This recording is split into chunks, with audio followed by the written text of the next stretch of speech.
Baby, ang mother guppies natin nagkakaroon na siya ng mga baby guppies.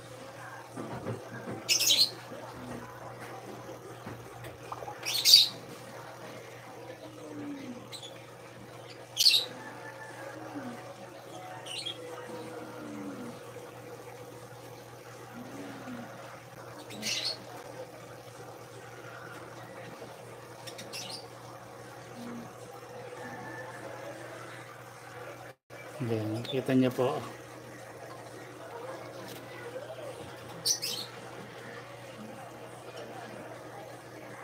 Stressful po siya. Tingnan natin hanggang sa yung ibang mga kanyang baby guppies malalakas na. Nakita niyo yan, oh. Nakita niyo na naka ano. Tinatry na nilang ng summer face kasi ano po yun eh. Kumukuha po kasi sila ng hangin sa taas. Kasi yung kailangan po, not like pag kami oxygen po tayo nakasamang aerator dyan eh, kahit na permis po siya sa baba, nakaka po siya ng hangin, oxygen. Yan po, nakikita nyo na po yung bilis nila na may dadagdag na naman po natin dito sa ating mga baby guppies na nandito. Pwede na natin sila pong halo rito sa mga unang pinanganak rito. Kasi ano naman po sila eh. Isa lang po naman talaga yung lahi nila eh.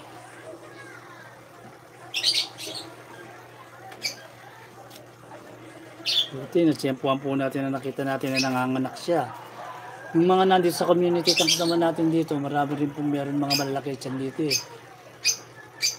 Kaya lang minsan po nagtatampo po sila pagka talagang yung hindi pa talaga yung time. Dalawang beses na po nangyari yun na namatayan po tayo ng fish. Na inilagay na po natin dito para hintayin po natin sa mga anak. Kaya mas maganda po yung talagang matsyempuhan natin yung talagang super duper na malaki na talaga yung kanyang belly. Na talagang lalabas na po yung kanyang kanyang mga babies bago po natin bago po natin lagay sa panganakan. Nakikita niyo po yung dami ng fry na yan. Ibig sabihin yan, dahil ganyan pa sila kahina, hindi pa sila ganun kabilis. Yung tendency po na talagang makakain sila ng kapwa nila isda. Ganun po mangyayari dyan. Kaya nga kung ano lang po yung makakasurvive, yung makakatago hanggang sa lumaki po sila, yun po yung makakasurvive dyan. Pero ilan na po yung mga bago natin dyan.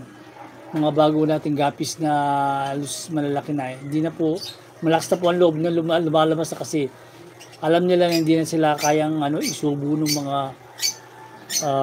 mas malaki sa kanilang isda. Ganoon kasi ang sukatan nun eh. Once na magkakasya po sa bibig nila, not like yung mga ibang fish na talagang lilit-litan, katulad may mga pangil talaga yung mga carnivorous na fish talagang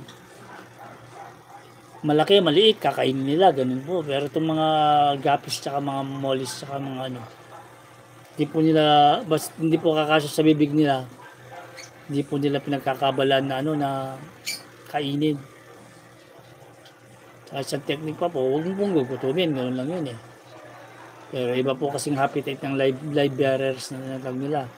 Na once na nakatikim sila ng mga live na foods, mas happy po sila. Baga natural po sa kanila yung ganun eh.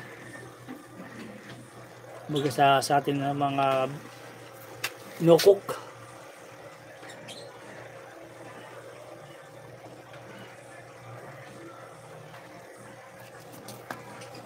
Kaya salamat sa pag-antabay. Habang nakikita niyo po yung mga baby guppies natin nandyan. Possible naman po eh. Kasi sa screen po natin, nakikita natin pinaka-bottom ng bottom nung mismo ating bababa po natin ng konti para itaas natin pala ng konti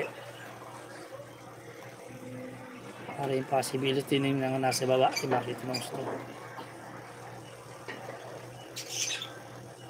ay hindi baba pala yun yan para lalo nyo pong masaksihan yung mga nasa baba.